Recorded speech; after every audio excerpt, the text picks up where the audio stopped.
schools are becoming increasingly diverse. Many teachers find that their classrooms are populated by students with diverse needs. Students' diversity may be reflected in many ways, including their linguistic or cultural background, their religious viewpoints, their sexuality, their socioeconomic background, and their differing prayer experiences due to age, schooling, and disability. No two students learn the same because these traits. Diversity in the classroom does not just refer to the cultural diversity, but also refers to the diversity in skills, knowledge, and needs. It is important to understand these attributes in order to effectively teach the students. All of these differences make teaching more complex. Students each have unique skills, abilities, and needs that need to be addressed.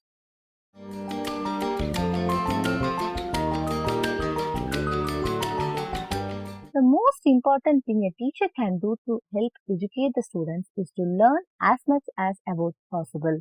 A teacher can achieve this in a wide variety of ways, either by spending time talking to the students, giving them questionnaires to fill out, or engaging them in activities that reveal information about them.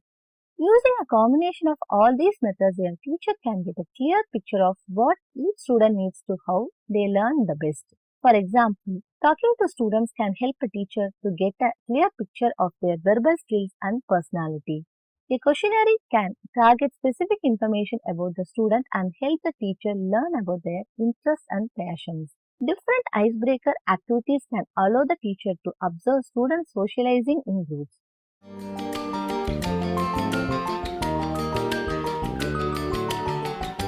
The broad range diverse students offer a powerful resource for everyone to learn more in different ways, in new environments and with different types of people. Teachers promote critical thinking when they make the rules of the classroom cultural explicit and enable students to compare and contrast them with other cultures. Students can develop cross-cultural skills in culturally and linguistically diverse classrooms. For such learning to take place, teachers must have the attitude, knowledge and skills to make their classrooms effective learning environments for all students.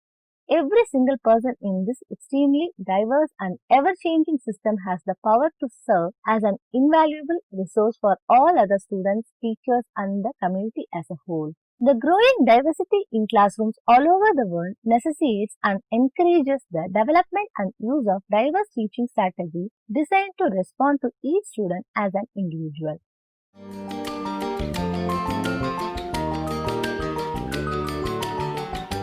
The word pedagogy means to lead the child. Pedagogy is an art and science. In other words, pedagogy refers to best way of teaching to variety of children. The task of teaching includes basic principle of teaching, approaches, methods, techniques, strategies, and skills of teaching. The real teaching happens when the teacher understands minds of the learners or students. He or she will engage the students as per their levels and understandings.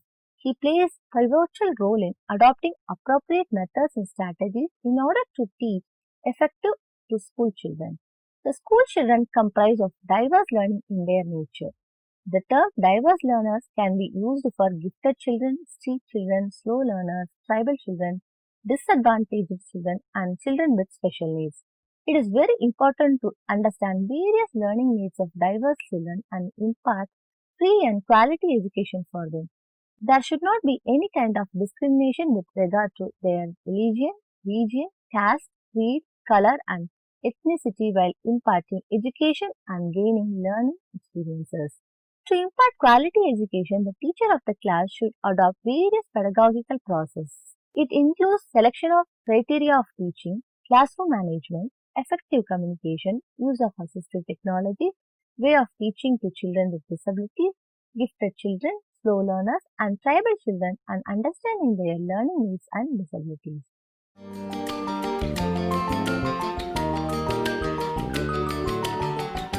Learning styles are not the only ways students are diverse. They also have different sets of abilities, strengths, and weaknesses. Some of these a teacher may only discover as he begins teaching students. Being aware of students' strengths and weaknesses can help teachers prepare lessons to help those students. Now let us see about some of the approaches to address diverse learning needs.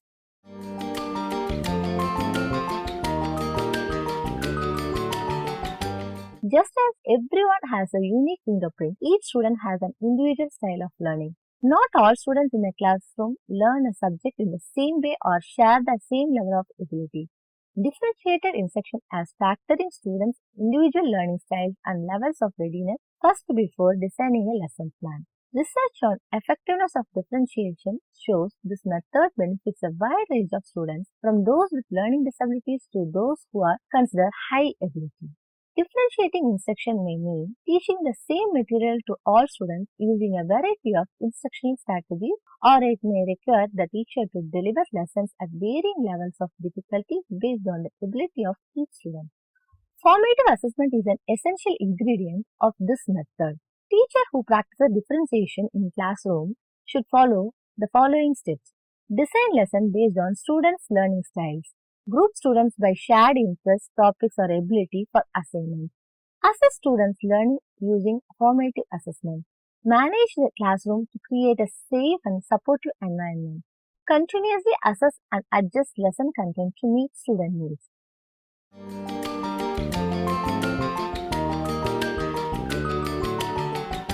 Teacher can differentiate instruction through 4 ways: content, process, product, and learning environment.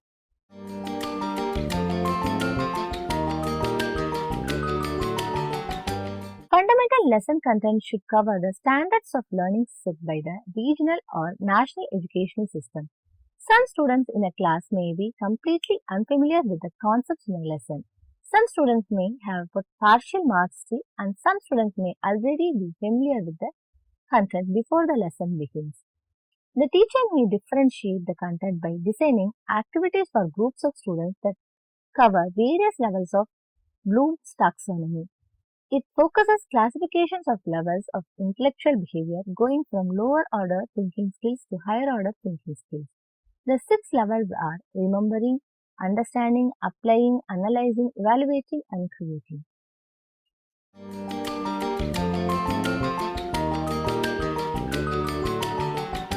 Each student has a preferred learning style, and successful differentiation includes delivering the material to each style, that is visual, auditory, and kinesthetic, and through words. Not all students require the same amount of support from the teacher, and students could choose to work in pairs, small groups, or individually. While some students may benefit from one-on-one interaction with the teacher, and others may be able to progress by themselves. Teachers can enhance students' learning by offering supports based on individual needs. Here are some of the examples of differentiating the process. That is, provide textbooks for visual learners, allow auditory learners to listen to audiobooks.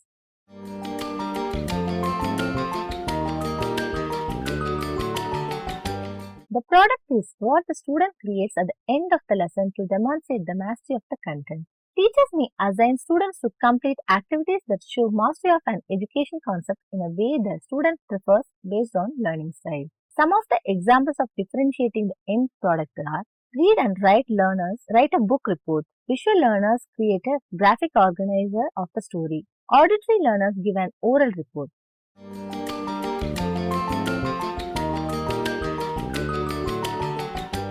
The condition for optimal learning includes both physical and psychological elements. A flexible classroom layout is key, incorporating various types of furniture and arrangements to support both individual and group work. Psychologically speaking, teachers should use classroom management techniques that support safe and supportive learning environment. Here are the examples of differentiating the environment. Break some students into reading groups to discuss the assignment. Allow students to read individually if preferred. Research shows differentiated instruction is effective for high ability students as well as students with mild to severe disabilities. When students are given more options on how they can learn material, they take on more responsibility for their own learning. Students appear to be more engaged in learning, and there are reportedly fewer discipline problems in classrooms where teachers provide differentiated lessons. Differentiated instruction requires more work during lesson planning, and many teachers struggle to find the extra time in their schedule.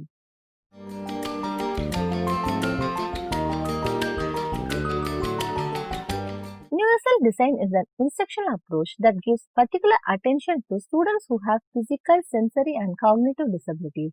Like differentiated instruction, universal design embraces the idea that instruction should be designed from the beginning with students' diverse needs in mind. Universal design supports the thought that educators should not have to retrofit lessons for students with exceptional needs after those lessons have already been created. Universal design implies a design of instructional material and activities that allows learning goals to be attainable by individuals with wide differences in their abilities to see, hear, speak, move, read, write, understand English, attend, organize, engage, and remember. With universal design, it is important that learning activities provide multiple means of representation or modes of presentation for students having auditory, visual, and varying levels of complexity.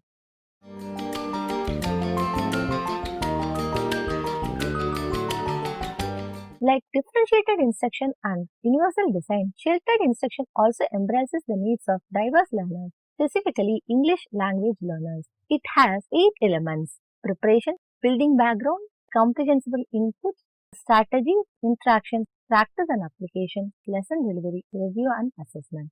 The preparation element suggests that teachers first identify lesson objectives aligned with national and regional standards. The building background element requires that teachers link new content to students' background experiences and help students focus on unfamiliar vocabulary. With the comprehensible input element, as the name implies, teachers use controlled vocabulary, sentence structure, and visuals and gestures to facilitate students' comprehension. The strategy element refers to teaching students different approaches for organizing and retaining information associated with effective learning. The interaction element shows teachers how to structure opportunities for students to interact with their peers in the learning process. The lesson delivery element illustrates how teachers can appropriately pair the lesson and provide for effective engagement. The review and assessment element focuses on establishing standards and including language-based and content-based evaluation. All of these elements are important in designing classroom instruction.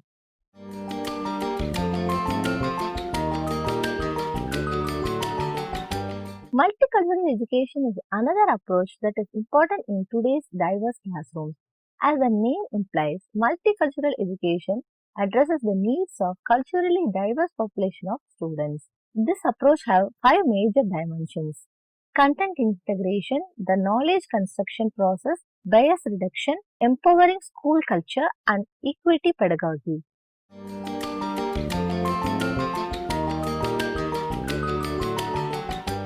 Certain behaviors and instructional strategies enable teachers to build a stronger teaching or learning relationship with their culturally diverse students. Many of these behaviors and strategies demonstrate standard practices of good teaching, and others are specific to working with students from diverse cultures.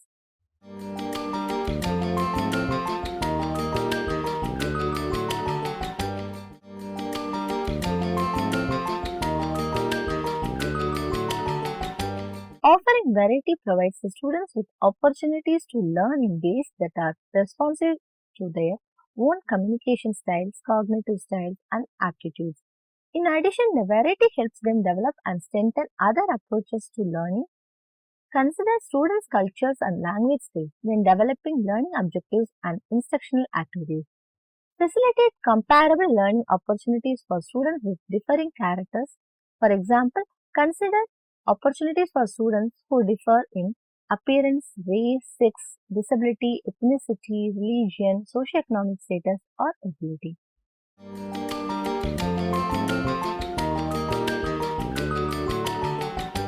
Provide increased opportunities for high and low achievers to boost their self-esteem, develop positive self-attributes, and enhance their strengths and talents. Such opportunities can enhance students' motivation to learn and achieve.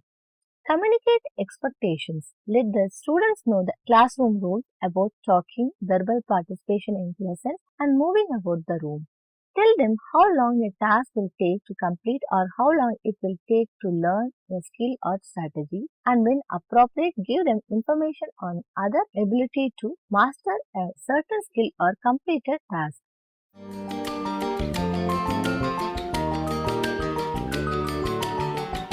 Explain the benefit of learning a concept, skill, or task. Ask students to tell you the rationale for learning and explain how the concept or skill applies to their lives at school, home, and work.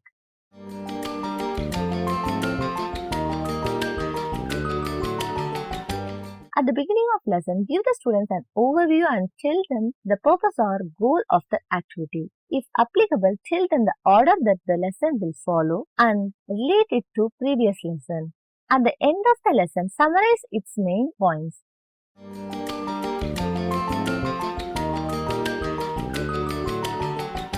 For example, check with the students to see if they remember the difference between simple and compound sentences.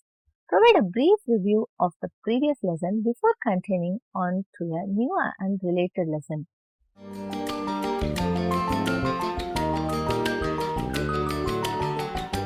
There are many ways to facilitate students' independence. For example, when students begin their work without specific instruction from the teacher, they are displaying independence. When students ask questions, the teacher can encourage independence by responding in a way that lets the student know how to find answers for him. When the teacher wants to evaluate their own work or progress, they are facilitating independence, and asking students to perform for the class also promotes independence.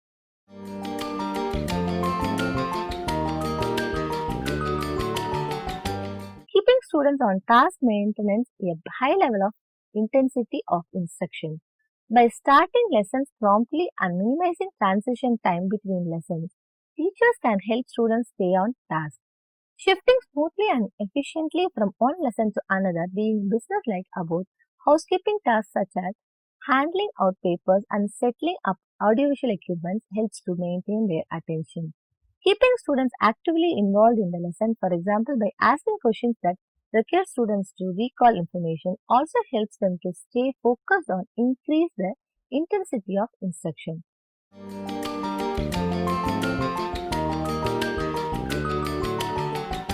Check with students during seat work to see if they need assistance before they have to ask for help. Ask if they have any questions about what they are doing and if they are understand what they are doing. Also make the students aware of the various situations in which a skill or strategy can be used, as well as adaptations that will broaden its applicability to additional situations.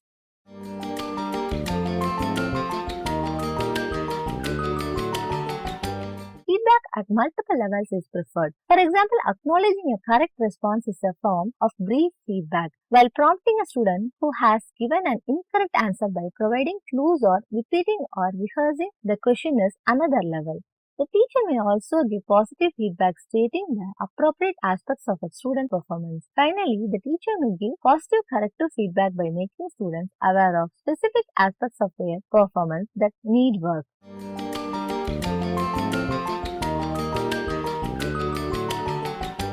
Require students to master one task before going on to the next. When tasks are assigned, tell the students the criteria that define mastery and the different ways mastery can be obtained.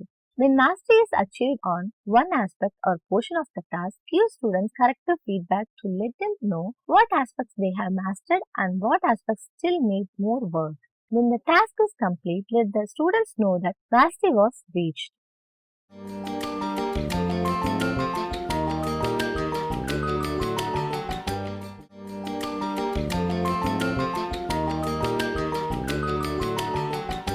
Effective teachers of culturally diverse students acknowledge both individual and cultural differences enthusiastically and identify these differences in a positive manner. This positive identification creates a basis for the development of effective communication and instructional strategies. Social skills such as respect and cross-cultural understanding can be modeled, taught, prompted, and reinforced by the teacher.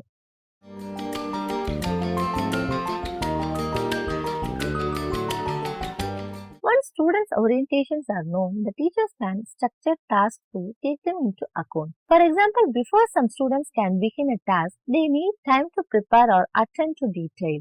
In this case, the teacher can allow time for students to prepare, provide them with advanced organizers, and announce how much time will be given for preparation and when the task will begin. This is a positive way to honor their need for preparation, rituals, or customs.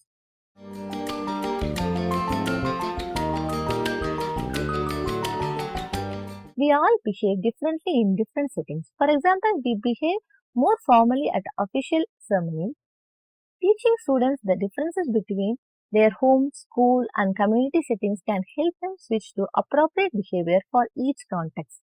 For example, a teacher may talk about the differences between conversation with friends in the community and conversation with adults at school and discuss how each behavior is valued and useful in that setting. While some students adjust their behavior automatically, others must be taught and provided ample opportunities to practice.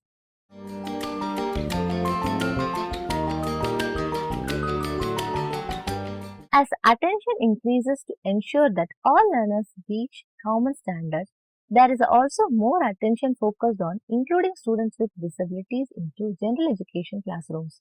It is important to note that the physical placement of students with disabilities in general education classes is not an end itself, but rather a means to an end. The power of inclusion lies in how educators respond to individual differences.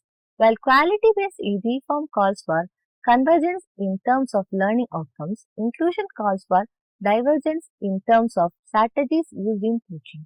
Inclusion provides many opportunities for educators, such as enhancing access to general education curriculum for students with disabilities. This enhanced access to a general education curriculum should include universal design for learning principles. Differentiated instruction is an example of a supporting instructional approach that embraces the needs of academically diverse population of students, in particular students who are gifted or who have disabilities. Differentiated instruction involves creating multiple paths to learning for diverse students. Instruction can be differentiated in a variety of ways, such as tailoring content to an individual student's needs, modifying instruction methods to address student learning. Together, differentiated instruction, sheltered instruction, universal design, and multicultural education, instructional strategies and teacher behavior address the broad array of students in today's classrooms. By using these approaches, teachers have pedagogical tools they need to teach standards in diverse, inclusive classrooms. Without the supporting pedagogy, inclusion in diverse could not be successful.